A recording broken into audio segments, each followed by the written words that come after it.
So up until this point, these problems have been very straightforward. You haven't had to convert anything, okay? And these next two problems, you are going to also have to make some conversions, and that's why we did conversions first. So here are problems right here. So they're in the section review box, and then where it says applying math, page 46, number 6, okay? So it says calculate speed, so I know I'm going to be calculating speed. And I'm not positive on this name, but we'll try it. Makiko walked a distance of 1.6 kilometers in 30 minutes. Find her average speed in meters per second. So this time they're requesting that we put the speed in meters per second.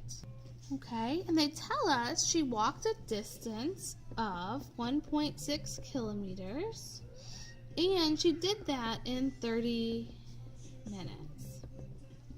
In order to make sure that our speed is in meters per second, I need to change this to meters, and I need to change this to seconds.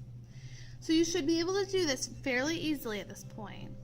So kilometers to meters, I'm going to move my decimal over 3 that way. So our distance is also 1,600 meters. And our time, if I have 30 minutes, there's 60 seconds in 1 minute. So I need to do 30 times 60.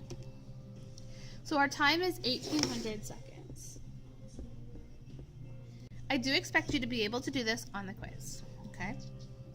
So I know the equation for speed is distance over time, and if you forget that, it's on your periodic table paper on the back, on your formula sheet.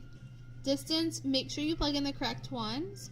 We're going to plug in meters over seconds. And if you don't do this, you'll get the wrong answer.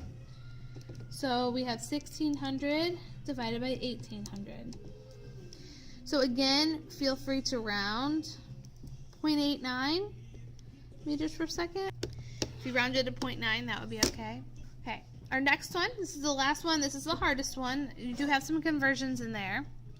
So we're going to calculate distance this time.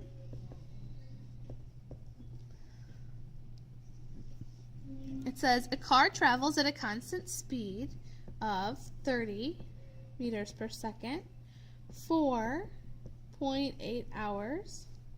Find the total distance traveled in kilometers.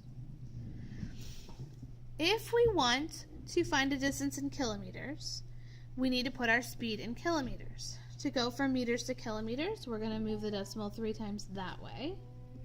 So the speed is 0.030 kilometers per second. And then, when we plug our stuff in, we need our kilometers in seconds. We need seconds to cancel out, so we need to change hours to seconds.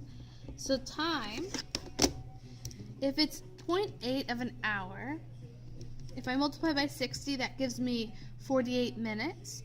If I multiply by 60 again, that is how many seconds that have gone by. So we have 2,880 seconds. So when I plug my stuff in, I need to make sure that I'm using the correct ones over here. And the equation for distance is speed times time. Remember, if this is my equation for speed, the one on top is always these two multiplied together. Okay. So I have 0.030 kilometers per second times 2880 seconds. Now these seconds cancel out, so my unit for my distance can be kilometers, which is what they asked me for. So I have 0.03 times 2880. So about 86 kilometers. Okay? So the next time you do problems, you may be asked to do speed problems as well. So just keep that in mind. You have to be able to do this for the quiz.